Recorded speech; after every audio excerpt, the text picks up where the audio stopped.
Oi pessoal, dando continuidade à parte de resolução de exercícios do livro de Álgebra Moderna do Higino e do Iese, lá da seção 4, a parte 1, que fala especificamente sobre grupos e subgrupos, nós vamos resolver hoje o exercício 6, que pede o seguinte: no conjunto dos complexos com exceção do zero, no conjunto dos complexos não nulos, está definida uma operação delta tal que A operado com B, com essa operação delta, vai ser sempre igual ao módulo desse número A, multiplicado, e aqui como não indicou nada é a multiplicação usual, pelo número complexo B. Tá? Então, é a multiplicação do módulo do primeiro número complexo pelo segundo número complexo. Nós queremos mostrar que essa operação delta não define uma estrutura de grupo sobre esse conjunto, tá? Então, ficando claro qual é a operação e qual é o conjunto, nós queremos mostrar que essa operação para esse conjunto não define uma estrutura de grupo. No próximo slide, eu recoloquei o enunciado do exercício para a gente começar a resolução. Então, temos aqui a questão e, basicamente, a gente quer mostrar o quê? Para mostrar que essa operação não define uma estrutura de grupo sobre esse conjunto, o que nós queremos mostrar na realidade, queremos mostrar que, ao menos, uma daquelas condições para que esse conjunto, que é o conjunto dos complexos não nulos, com essa operação, que é a operação delta, não pode ser verificada, tá certo? Então, pelo menos uma dessas condições, que são as condições para que esse conjunto com essa operação seja um grupo, não pode ser verificada, ela precisa ser falsa. Então, basta que uma daquelas condições não aconteça para a gente poder garantir que essa operação não define uma estrutura de grupo, tá certo? Para ser grupo, todas têm que ser satisfeitas. Para não ser grupo, basta que uma delas não seja satisfeita, tá? Então, vamos começar essa demonstração. Então, para começar, a gente poderia tentar fazer uma a uma e verificar qual vai ser verdadeira e achar aquela que vai ser falsa, Se intuitivamente a gente já quiser ir para aquela que a gente acha que pode ser a falsa, a gente pode ir nela direto, que é o que eu vou fazer aqui. E começo fazendo de que forma? Eu vou supor que esse conjunto vai ter um elemento neutro para essa operação. Eu estou chamando esse elemento neutro de E, tá certo? Então, vou supor um elemento E dentro desse conjunto, tá? E vou admitir que ele é o elemento neutro desse conjunto para essa operação delta que foi dada. Se ele é o elemento neutro, a gente sabe pela teoria de grupos que o elemento neutro obrigatoriamente é único. Então, se de fato esse conjunto com essa operação possuir um elemento neutro, que é uma das condições para que seja um grupo, esse elemento neutro precisa obrigatoriamente ser único, tá certo? Agora, além dele ter que ser único, o que o elemento neutro faz? Ele não altera um elemento quando esse elemento é operado com ele, Então tem que valer que para qualquer x que nós tomarmos nesse conjunto, elementos genéricos, quando eu operar esse x com essa operação delta com o elemento neutro, o resultado tem que dar o próprio elemento x. É exatamente isso que o elemento neutro faz, não é? E aí a gente vai utilizar a forma como essa operação foi definida. É a multiplicação do módulo do primeiro número complexo pelo segundo número complexo. O primeiro número complexo aqui é o x, tá certo? O segundo é esse candidato a neutro, que é o E.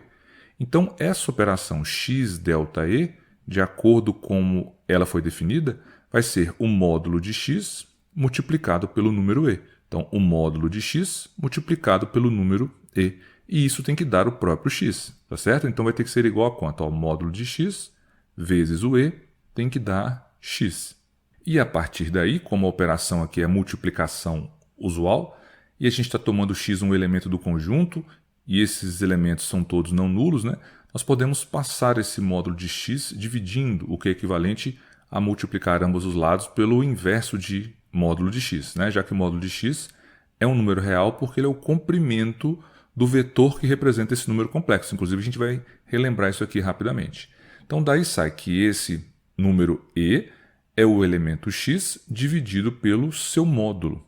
E a gente chegou nesse resultado aqui. Porém, o que isso significa para a gente? x dividido por módulo de x vai variar de acordo com o x que a gente tomar. Então, dado um x, ele vai determinar esse quociente aqui. Se eu utilizar outro x, esse quociente vai ter outro resultado. Se eu escolher outro x, eu vou ter outro resultado. E assim sucessivamente. Então, na realidade, esse neutro que nós estamos considerando, ele vai ser dado por essa relação, e essa relação vai variar de acordo com o x que nós tomarmos. E isso é um absurdo. Por quê? Lembra, nós vimos que o neutro precisa ser único. E nesse caso, como x dividido pelo módulo de x sempre vai resultar num valor diferente, num número diferente, significa que nós vamos ter aqui uma contrariedade dessa unicidade do elemento neutro. Então ele deixa de ser único, porque para cada elemento ele vai ter um valor diferente, tá certo? E é exatamente por isso que a gente pode afirmar que nesse conjunto não existe elemento neutro, beleza?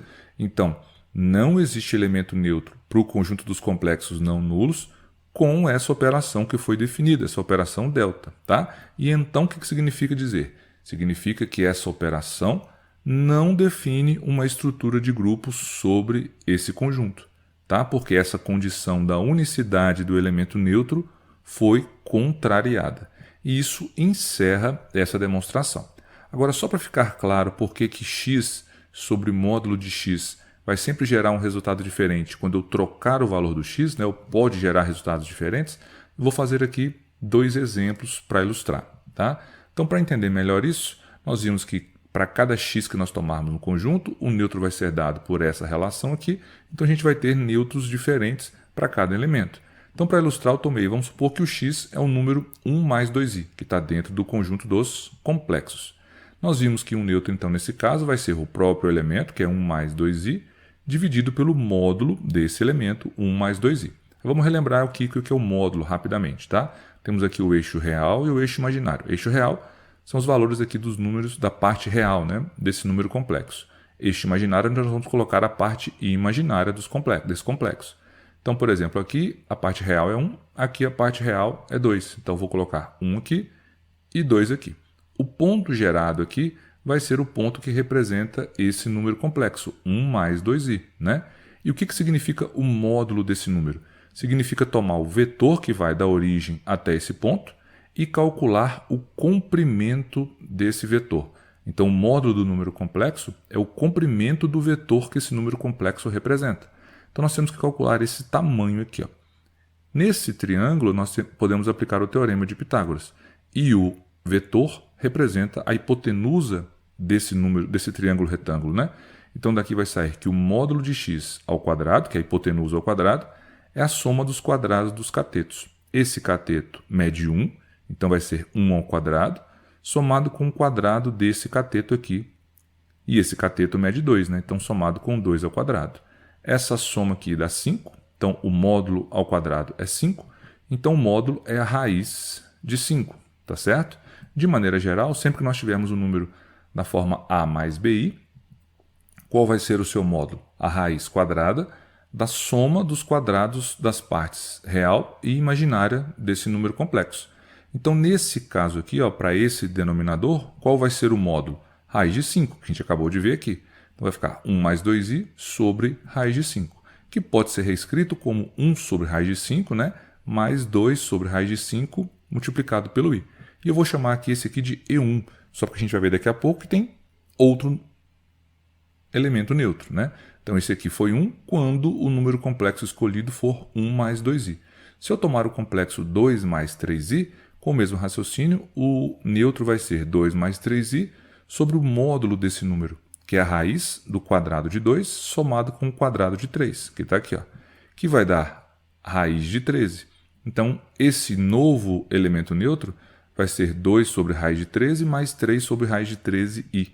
Então, temos, olha só que interessante, para cada número que nós tomamos nesse conjunto, nós encontramos elementos neutros distintos. E aí isso fere a unicidade do neutro. Então, a gente tem que um neutro aparece para cada elemento, que é um absurdo pela unicidade que nós já comentamos. E com isso eu espero que tenha ficado claro o que nós discutimos no slide anterior, que quando nós fizermos o quociente de x pelo seu módulo, esse resultado vai variar de acordo com o x que nós escolhermos. Então, nós não temos uma unicidade para o elemento neutro, o que é condição necessária para que o conjunto com aquela operação seja um grupo, tá certo? Fico por aqui, pessoal. Espero que tenham gostado e aguardo vocês no próximo vídeo. Valeu, tchau!